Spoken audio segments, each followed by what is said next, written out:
Mm-hmm. Yep.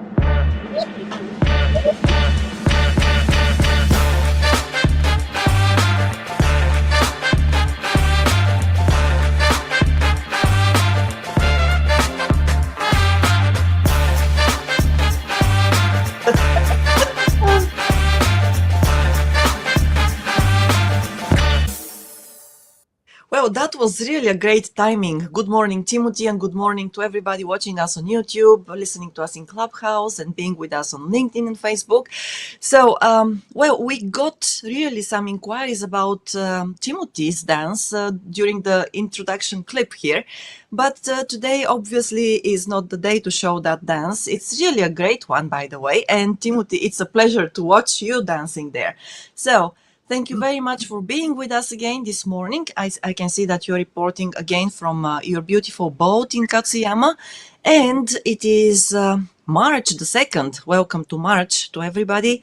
And also it is a beautiful day here in Tokyo. Timothy, now it's over to you, and then I'll go with a big thank you to our sponsors. Right. Thank you very much. Good morning, everybody. Welcome to the 212th episode of Japanese Politics One-on-One. One-on-one means we are talking with you. You are engaged with us. We take your questions and your comments too, feed them to Maya, and we'll try and respond to those after I zoom through this briefing today. Maya, you've got an event to go to at 10 o'clock today, so we should wrap up at around 9:30. Is that right? Well, the event starts at 11 o'clock and it is organized by Richard Walton. Many of you know him already. So it's going to be a walk in Tokyo from the Tokyo station to Ueno. And there will be quite a few people there. So yes, if we can finish by 9:30, that will be really great. Yes. Okay, great. So as you said, Maya, welcome to March. We finished it. We got through February. Not only we, but the diet got through February as well. So today was the deadline for them to pass the budget. You will recall that because that's what we've been talking about for the last 5 weeks. The yen closed at 150.62, a little bit weaker than last week, but not too bad. Not too much of volatility going on there. The budget is supposed to be declared passed and sent up to the upper house by today. Excuse me. And it doesn't look like that's going to happen. They weren't able to have a honkaigi, a general assembly of the lower house, to pass that because of a little bit of a kerfuffle going on between the Ishin no Kai and the LDP. So I'll get into that a little bit later. If you don't know anything, you should know what happened in the White House on Thursday or Friday. It was really explosive, the Zelensky and Trump meeting, and I think it has reverberations throughout foreign policy and within the United States as well. It seems like everything under Trump is going into a new kind of vision, a new global world. And I think it hasn't quite hit Japan. I think Japan's turn will come at some point in time. But I think what happened with Zelensky and company is very significant, and we can talk about that in the Q&A if you would like to. Wednesday is Ash Wednesday. This is very active now. We're moving into March. It is a beautiful day today. It's a beautiful day yesterday. Monday was a holiday because the emperor turned 65 years old. 20,000 people showed up at the Imperial Palace to welcome him and to greet him for happy birthday, Maya. Of course, we were taking the day off. Of course, yes, we were. So, well, I want to once again say thank you, as always, of course, to our first sponsor, that is Kanchu. And after that, I'm sure that we're going to dive into the details of the news that have happened and the things that have happened during the week. So the first thing is, well, thanks a lot to Kanchu, or Kanchu, that is called, the full name is Kanagawa Chuo Jutaku. You can find them online at the URL shown here, and you can connect with James, of course, at kanchu.com. So if you have any questions or any ideas or projects in the fields of buying and selling real estate or real estate investment or also property management in the area of Yokohama, do not hesitate. Reach out to James. You can talk to him in English. You can talk with him and his colleagues as well in Japanese. So they will make sure that they customize their services to your demands and your needs. Don't hesitate, reach out to James. And Timothy, now it's once again time to move into the details of what happened during the past 1 week here in Japan, domestic politics. Great. Thank you very much, Maya. I wasn't quite finished with the top line things that were going on globally. Ooh.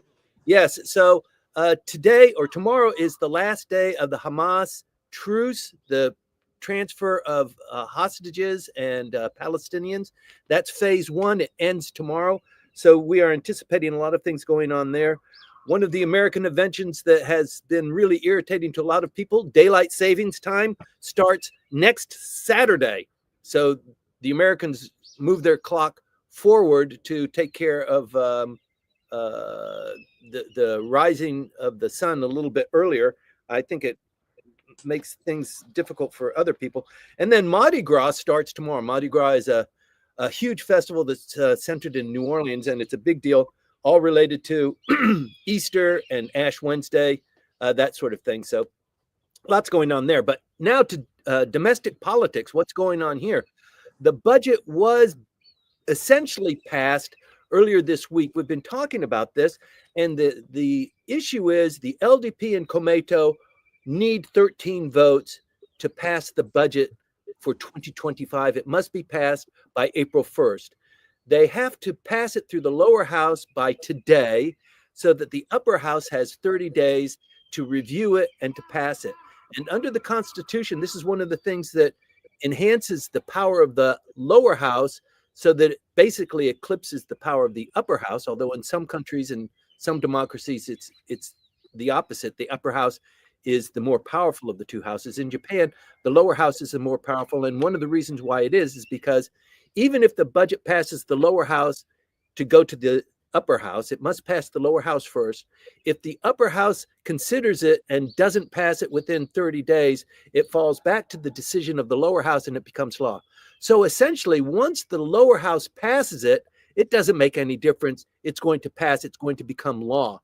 But we have to go through this kind of dance because it's identified in the Constitution. We're supposed to follow that.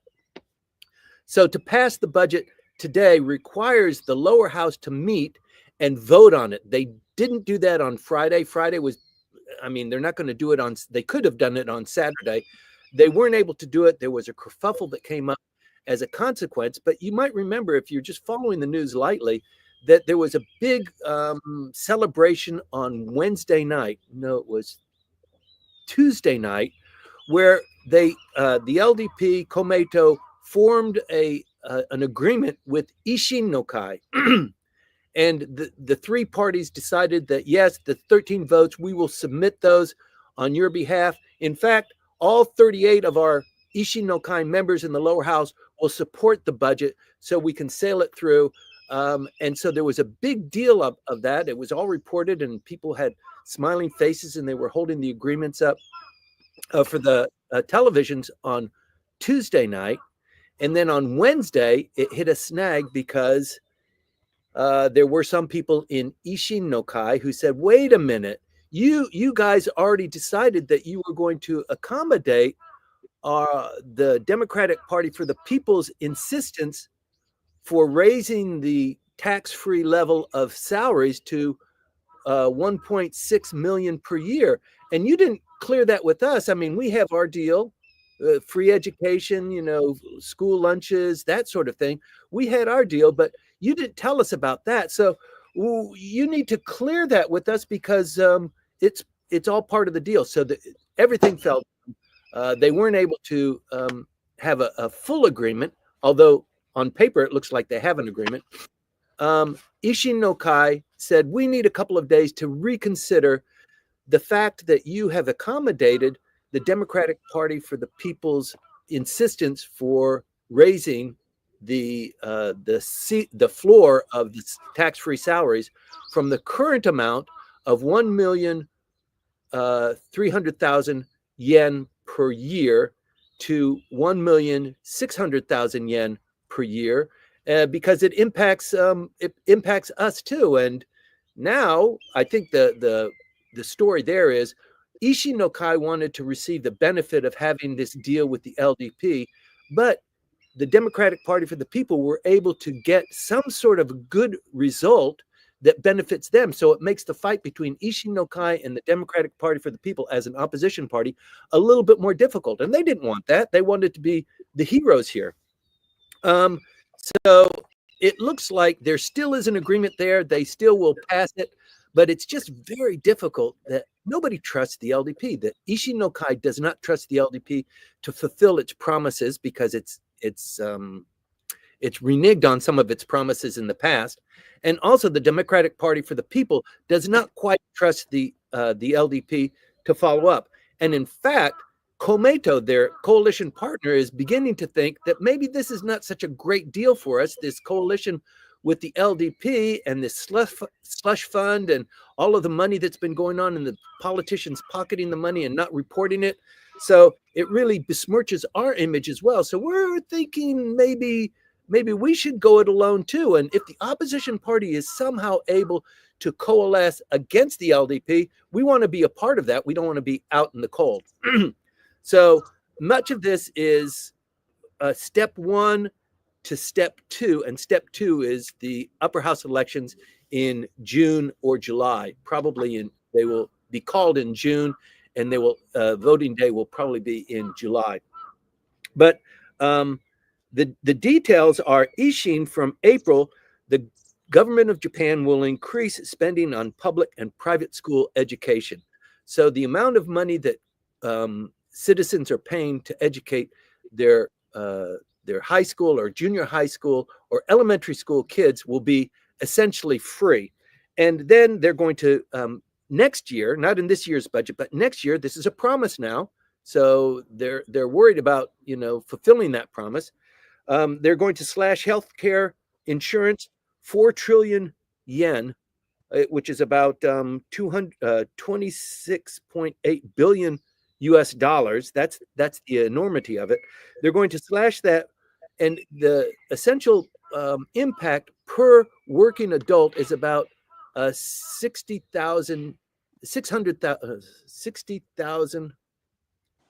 lokumayan per year. So it's going to increase the benefits that normal citizens have to their bottom line. They're not going to be paying about lokumayan. They'll be paying about lokumayan less per year on social insurance.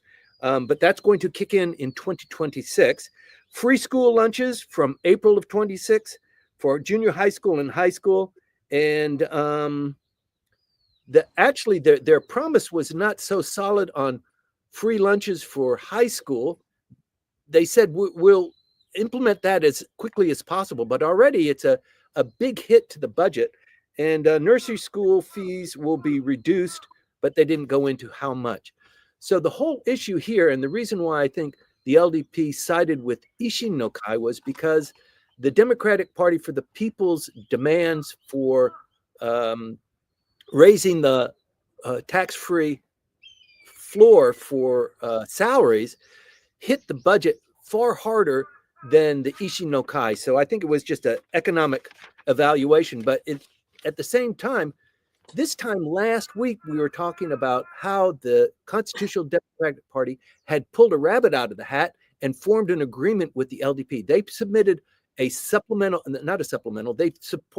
supplied a kind of competing budget to the LDP's budget that was submitted to the Diet at the end of last year. And that's what they've been negotiating on.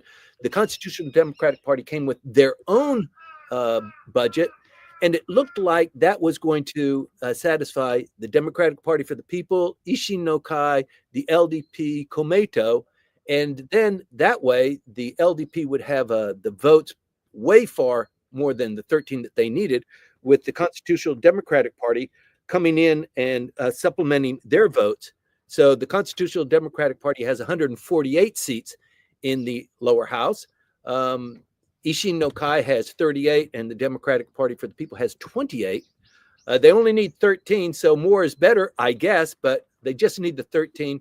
And ultimately, they went with the Isshin no Kai, but there was a lot going on in the background there that you're not probably going to hear or read about in the newspapers. And I hope you don't mind me getting into the weeds, but it is suggestive of what's going to be happening pretty soon. Anyway, about the details, the tax revenue hit for, let me see, Isshin no Kai is about 4 to 5 trillion yen, and the tax hit to the budget for the Democratic Party for the People is about 10 times more than that. So their demands were a little bit more aggressive, and they really stuck to it.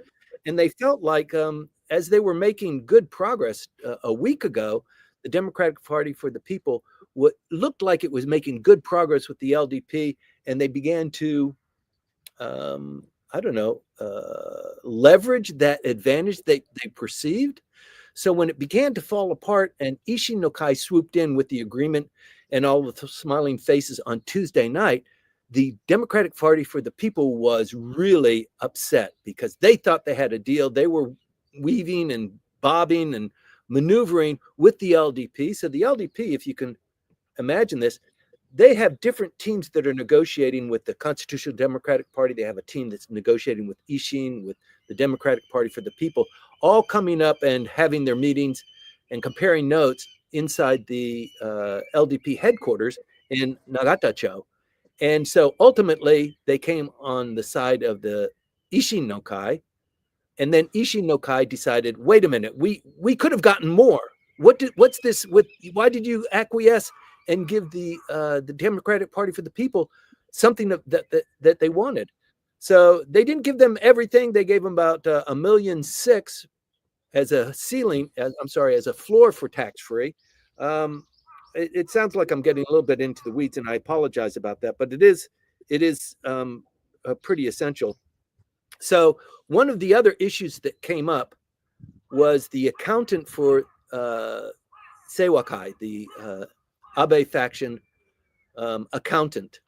And the Constitutional Democratic Party, and one of the reasons why the LDP didn't go forward with the Constitutional Democratic Party, was their insistence. We're not going to vote. We're going to hold the vote. We're going to hold the budget until the accountant testifies.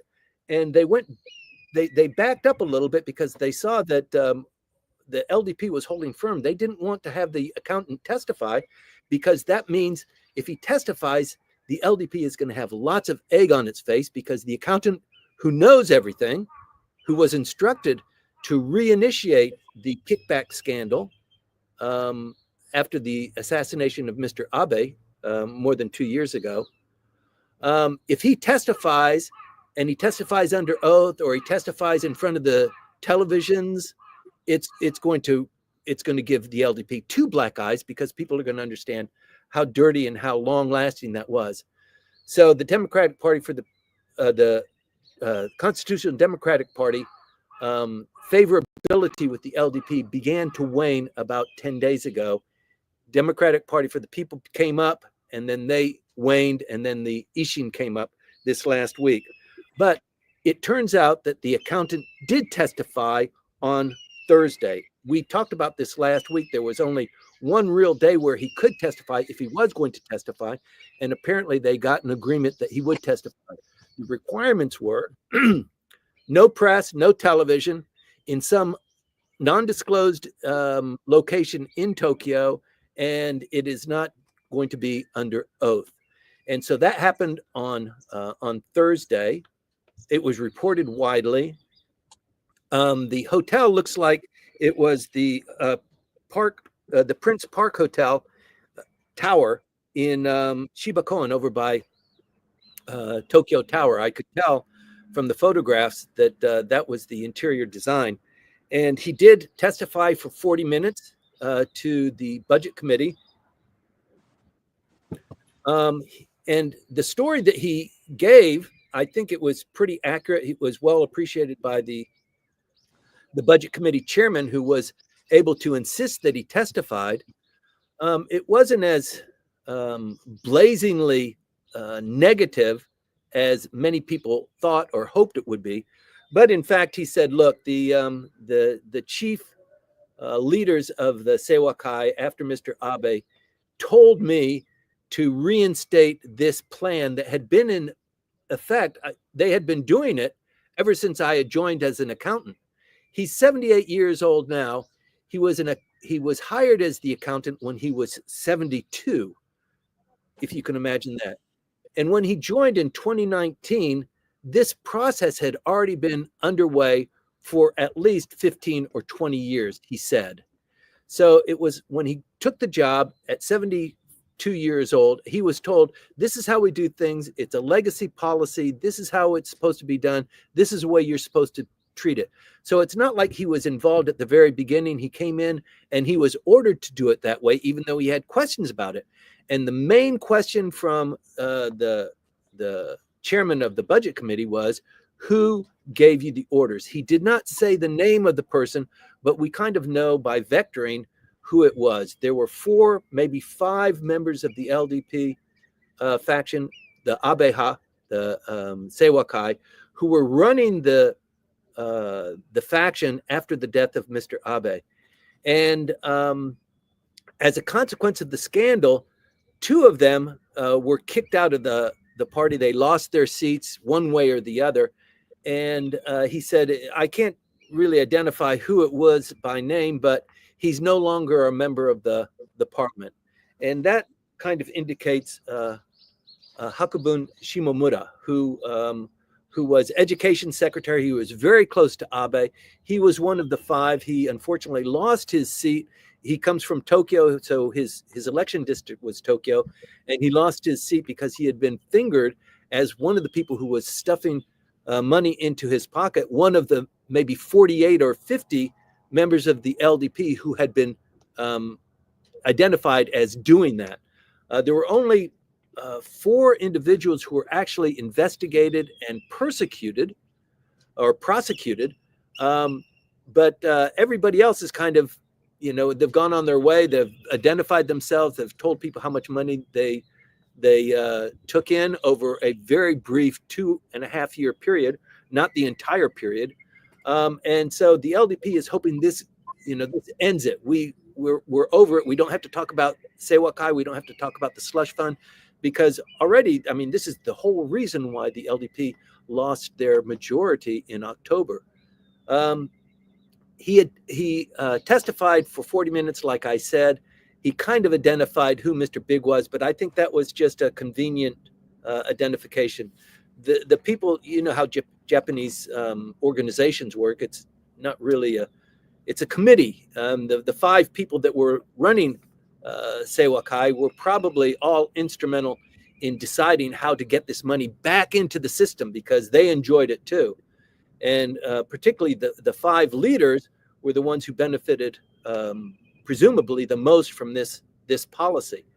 48 members of the parliament, including Mr. Kishida, have testified on this, but the number and the degree of discrepancies of their testimony just has made this thing linger and linger, and the LDP has been so desperate to push this aside. We had an election, hopefully cleansing that. We had this supplemental budget, hopefully moving on into the new budget, the new year, 2025. We can move on after that, and the issue just hasn't died. So they've surrendered the testimony of the accountant that happened on Thursday, hopefully bearing that. But of course, the opposition party, the Ishin-no-Kai, the Democratic Party for the People, and in particular the Constitutional Democratic Party, are going to make hay out of this, because it really just certifies the scheme and the organizational intelligence that was put into continuing this until they got caught with their hands in the cookie jars. So we'll see how this one pans out and how they will benefit for that. But everybody is gearing up for the upper house election, and still the possibility of the double election with the 467 members of the lower house also going up for an election is also a very high priority for the opposition parties. They would like to see a repeat of what happened in October.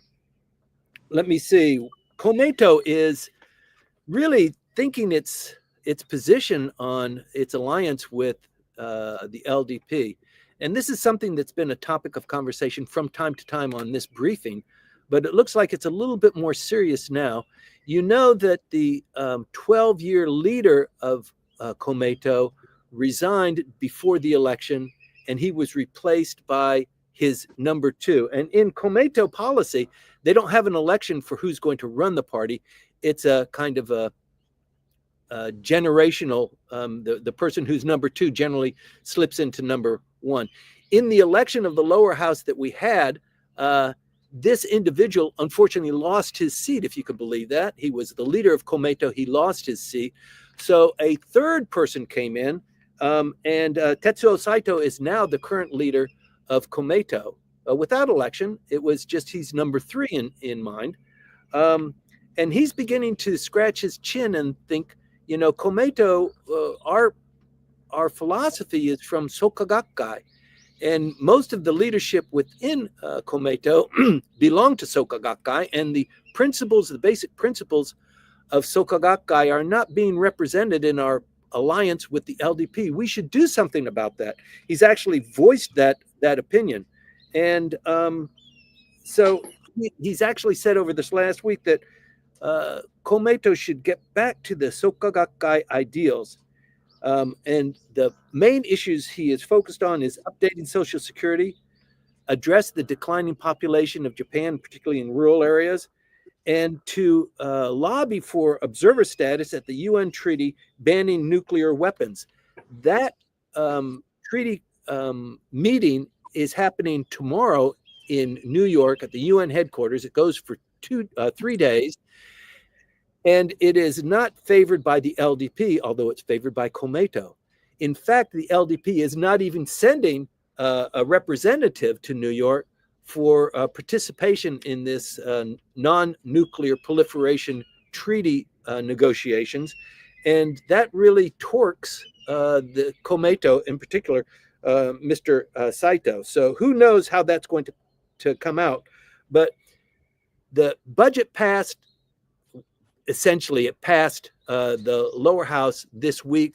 They have to have a vote inside the lower house where they will formally pass it. It's past the deadline, which is today, but that's okay because when it goes to the upper house is dominated by the LDP and Komeito. So they're not lacking the 13 votes that they have lacked in the lower house.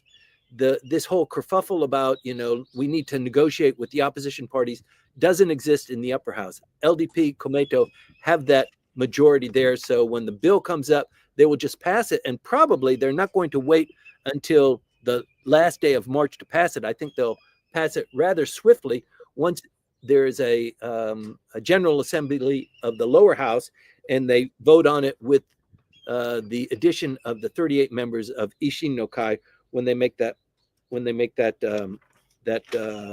vote. There are other things that we could get into, but I know, Maya, you're on a short fuse, and most likely the questions and answers are going to develop and surface those issues that I've missed or I've touched on too lightly, or in fact, maybe I've made a couple of mistakes or misstatements about. So let's have it with the audience and educate everybody that's here in the audience. And once again, thank you very much for tuning in, everybody. Maya? Yes, thank you very much for that. Before we continue with the questions that are coming in to YouTube and also LinkedIn. Yes, so we are going to say once again a big thank you to our other sponsor, and that is Houze Inc. You can find them online as well. You can contact them via webmaster at houze.co.jp. If you have any ideas for projects or projects in mind, in the areas of custom home design and construction, commercial building construction as well, please do not hesitate to reach out to them, contact them. You can speak with them either in English or Japanese and, see what they can do for you. It's one thing is sure that they will do their best to customize their services to your needs And one more thing though, if you are in Yokohama or the area of Yokohama, you should definitely talk with them. So thanks a lot, Houze. And once again, we're moving back to Timothy and also the questions and answers that have come already into our feeds here. I'll start with the very first one that came this morning from Mark Kennedy. So thank you very much, Mark, for tuning in, for watching on LinkedIn. The question, Timothy, is what is the latest regarding the so-called 1.03 million yen barrier or Hyakusan-man en no kabe? Okay. Why is this taking so long to resolve? Yeah. So we talked about that earlier in the briefing. So I don't know. Yes, we did. Thank you very much, Mark, for tuning in, for listening. So I think as it stands right now, the floor of the tax-free salary is now at 1.6 million per year. Right now, it's at 1.03 million per Mhm. year, which is like $6,800 annually as a salary. That's, I mean, for a lot of people, that's very low. And the cost of living and the pace of pay increases has increased from 1.03 over the last 20 years to 1.78. And the Osaka prefectural government acknowledges that, and they keep their taxes, and they generally pay their salaries based on that number. The LDP, though, has kept it for 20 years at 1.03 million per year. And so for some people, the logic dictates that it should be 178 because that's the current standard. And that's why Ishin no Kai has been so adamant. You need to raise that so that more people fall into that category. But it costs more money. It costs more money. It means that the Japanese government isn't accepting taxes from 1.03 to what it should be, 1.78. So they're missing a huge portion of taxes, and they don't want to do that. But logic dictates, why don't you update it every year? You haven't updated it in 10 or 15, 20 years. That's the argument. But it does cost about 4 trillion yen to the budget to accept that. And so Yeah. stands right now is, I believe, and I think it's solid that it's 1.6 million per year. I think that's the established level. Yes, and we have mentioned this before in previous briefings that there are also people who are or who have voiced an opinion that there shouldn't be any barriers at all. So everybody who earns a salary should be included in the tax-paying population. But obviously, that is not a very popular opinion at the moment. And of course, the politicians do not talk about that because once they start talking about that, their popularity is most likely to go down again because people just they want to not enjoy, but yeah, have some tax breaks there as well. Here's the other rub, Maya, is that even under the current budget that is being submitted that will probably be passed, already the Japanese government is spending far more than it earns, and it needs to issue bonds. It needs to issue bonds, so it's basically borrowing about 50% of the budget to pay for it. So every incremental change, that means the demands of Ishin, the demands of the Democratic Party for the People, the Constitutional and Democratic Party's demands, it increases that budget. So the budget that was provided by the Constitutional Democratic Party, it did increase the budget by about 6 trillion yen, but it accommodated Ishin and it accommodated the Democratic Party for the People. Plus, it brought in all the votes from this number one, the largest opposition party. That kind of fell apart. We went back and forth, and so now it looks like it's Ishin and Jiminto, but it doesn't look like it's that solid. I mean, they don't like each other. They're very distrustful of each other. And the agreement is not that we're going to join you in other issues. It's just this issue. We just agreed to pass the budget. Other issues that are coming up, we're still going to try and kick your ass so that when it comes time for the lower house election and the upper house election, we increase our numbers yet again because you guys stink so much. Well, yes.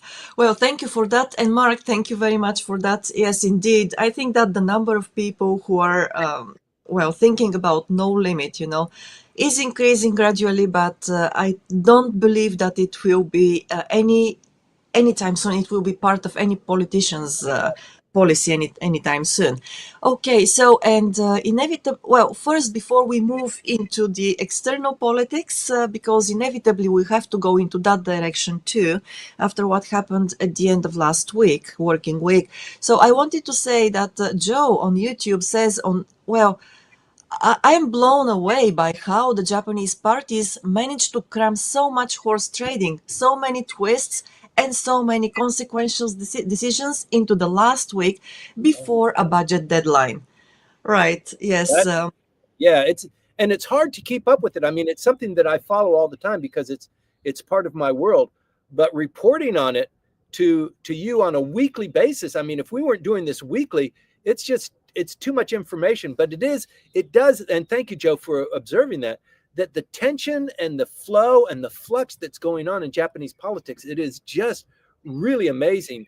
And we haven't seen this. The LDP has not had to negotiate with the opposition parties for the last 20 years. So it's a very new deal, and it's not the only place where there's a new deal. There's a new deal in England, there's a new deal in Germany, and there's definitely a new deal in the United States.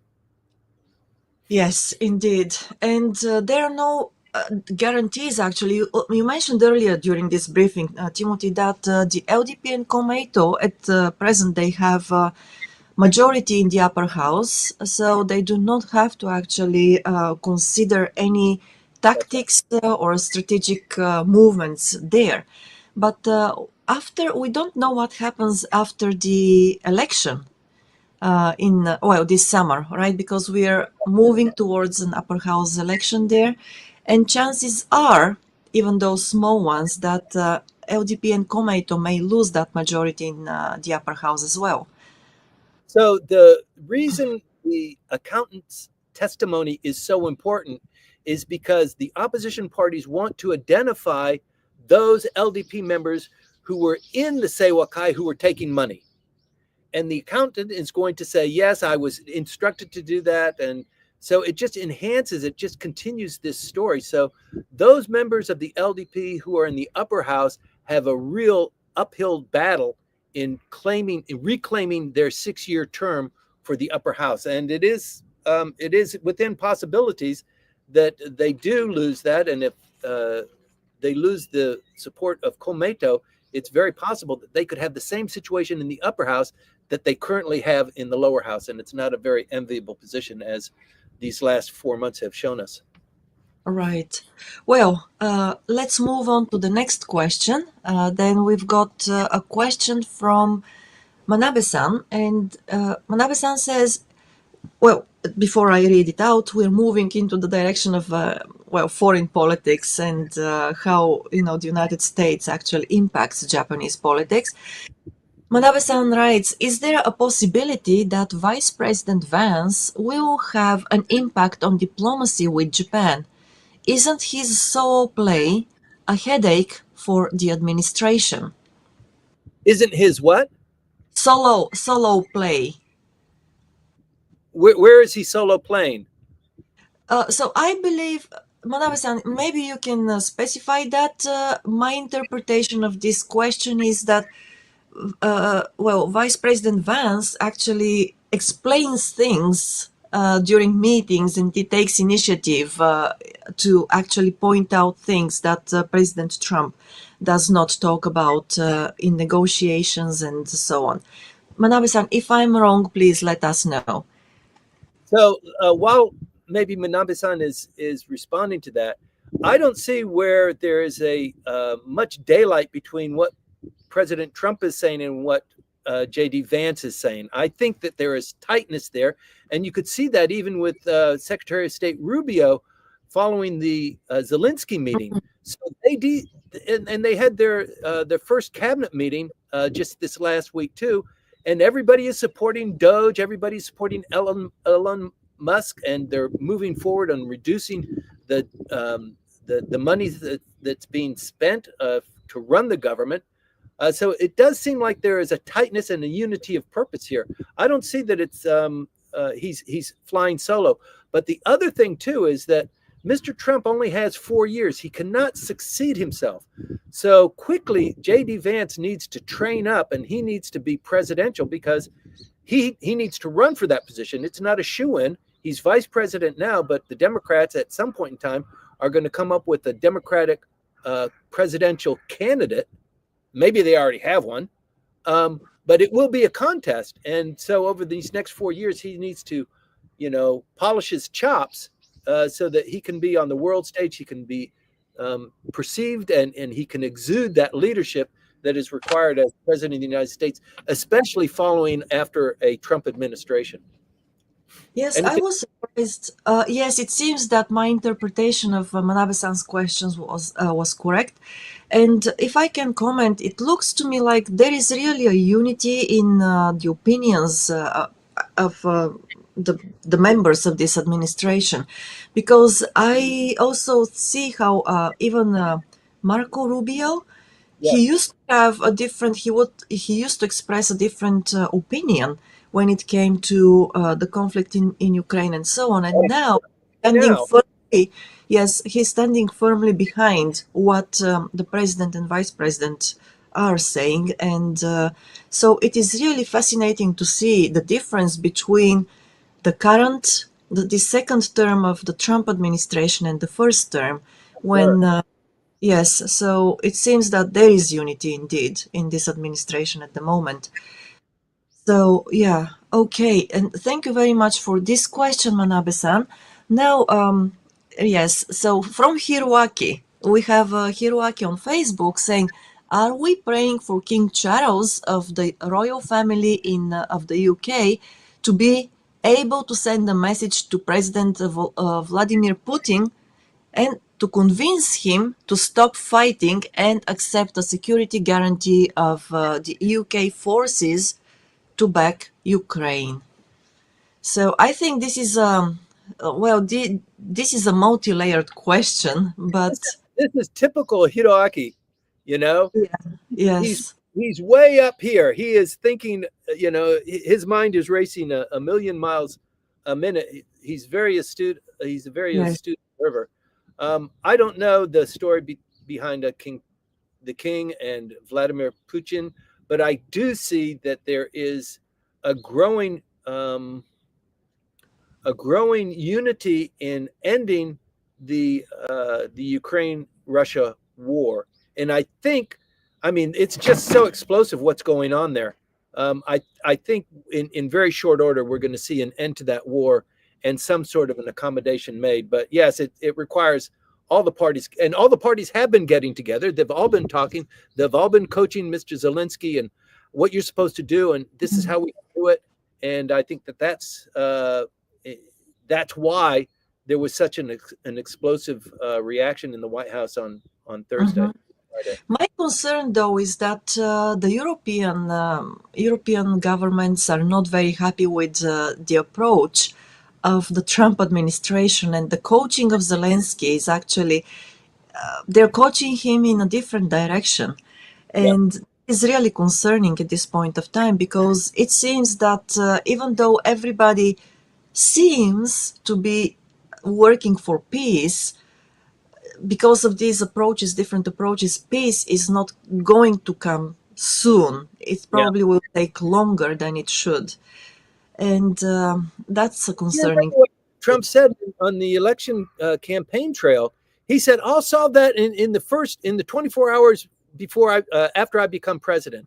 So he was very optimistic. It's been a month, and it is a very, very difficult issue. And probably somebody's got to step in and solve that problem. And there is no other leader that even is comparative to Trump. So I think he sees this as a mission, as an obligation, and I think he's otherwise it's just going to continue like it's been going on, and maybe a peace deal is better than no deal at all, and just this continuing animosity. I think the answer to that very quickly. All right. Yes. Thank you. And I also, it's very it's an interesting thing that we talked a little bit before we started the briefing, Timothy, that even though the world is on fire right now after the meeting between President Trump and President Zelensky, so Japanese politics still seem to be focused on domestic issues. And it's a fascinating thing to do. So I wonder whether this is another proof of Japan being Galapagos in a sense, or if of course, the domestic issues are much, much more pressing than you know, things that concern everybody in the world. Well, I think it's a safe place to play right now. Global politics, it's not. It was Mr. Kishida's forte. It is not Mr. Ishiba's forte. Mr. Ishiba is vastly more domestic related. He wants to enhance and revitalize the economically depressed regions. He wants to increase birth rate. He wants to increase the standard of living. But he's not as adroit in international politics.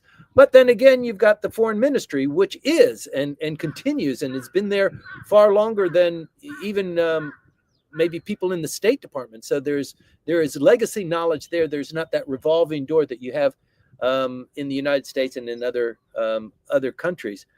So he does have some strength of purpose there.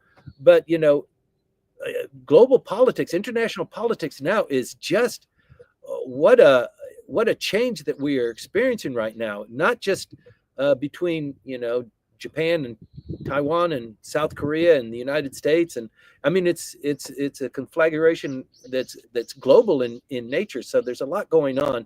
And probably for the Japanese, they've got enough going on at home, passing the budget. They are in a minority government right now. Let's focus on the basics. Like Kometo was saying, let's go back to our basics. We need to be the clean party, not the party that's aligned with the main party that's stuffing their pockets with money. And we didn't get any of that. And I mean, what's this coalition for? So I think this rethink is it's global in nature. Right. Yes. Well, thank you very much, Kai, for this comment too. Yes, because Kai Lip Ang says that, well, Zelensky should have worn a suit during the meeting. And yes, there were actually questions about his never wearing a suit when meeting with. Well, I got the memo. You've got the memo, yes, which is great. So, well, thank you very much. I did so too. Okay, yes. Well, now let's see. Moving to Clubhouse, we have a question there from Hiroku-san. Hiroku-san, thank you very much for the question. And of course, once again, we're moving back to domestic politics, Japanese politics. Hiroku-san writes, the expanded high school fee education by increasing the additional amount for private high schools. The question is about it. Wouldn't it intensify the junior high school embrace entrance exams and increasing the burden on parents due to costs like cram school fees? Yes. So unintended consequences, maybe. Mm-hmm. They're moving so quickly. They're trying to satisfy the demands of, in this particular case, Ishin. But yeah, I think people who are sending their kids to private schools, they pay more to do that. The public schools are less costly, and in some cases almost free. But now moving on to 2026, they will be free. And it does cause this, it intensifies this competition.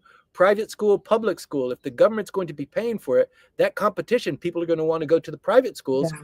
Because presumably they have a higher standard of excellence. So let's wait to see. I can't answer the question, but I appreciate the concern. Yes, and I think that it's a good angle because once again, unintended consequences. There are always unintended consequences from any new policy. And sometimes those consequences are good for certain parts of business and society, sometimes they are not. So, well, but yes, we'll continue watching this and see what happens. All right, and let me have a look on... okay, on the platforms we're on. Timothy, it looks like we have gone through all the questions at the moment, We which can see. is, yes, which is great.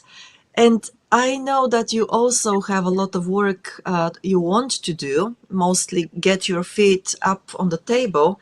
And No, I'm going to get out of this Zelensky suit very quickly. And okay. get back to work. It is a beautiful day today. The weather is going to be back down to winter Monday, Tuesday. It might snow in Tokyo on Tuesday. It's going to be a very cold week, but we're in March, and so the cherry blossoms are coming. In fact, the Cherry Blossom Festival in Washington, D.C., a greatly anticipated event, starts at the end of this month. So Washington, D.C. blooms a little bit earlier than we do here in Tokyo. But all of those trees were, contributed or donated or gifted to the tidal basin by the emperor maybe 30 years ago, 30 years ago. So the relationship between the United States and Japan is always very tight. But we are under a lot of strain these days, and I appreciate people being interested enough to tune into this program on a weekly basis. I know it's not easy. It is at 8:20 in the morning, but if you can't stay up or you can't get up for that, and you don't watch the YouTube legacy version, please make sure that you sign up for the synopsis that we produce. This last week it went out Thursday, Maya, It Friday. went out. It went out on Friday, yes, and you can follow the synopsis if you subscribe. Then the synopsis will be sent directly into your mailbox. We're not going to litter your mailbox with Spam. spam. Yeah, so the synopsis is sent out once a week, and sometimes when there are other events, we send out the notifications via email. But it happens once in a couple of months. And in Yeah. fact, while you're on the topic, Maya, I know you want to close it up. The only currency that we do this for free. We enjoy doing it. I believe it's essential for people to understand what's going on in Japanese politics. And so we do this. The only currency is likes and comments and your participation. So if you're just, watching from time to time or you're enjoying it on YouTube, make sure you hit like or share because that's the only payback that we get. That's the only expectation that we have, that it is appreciated. And if you like it, then it compels us to do a better job and to not fall off the boat while I'm giving these briefings. Yes, and to wear better suits, of course. Yeah. Yes. Okay. So once again, Timothy, many thanks to you for being here every Sunday morning. Sorry. Have an enjoyable walk today around. Oh, thank you very much. Yes, yes. I'm sure that the walk will be good. And to everybody who stayed with us, thanks a lot for your presence and joining us this morning once again. And please be with us next Sunday again at 8:20. I believe that Timothy will probably be reporting from Katsuyama once again in his better suit again. And yes, well. Very, very good wishes to everybody for a beautiful Sunday, a bright new week, and this is again a big shout out to our sponsors.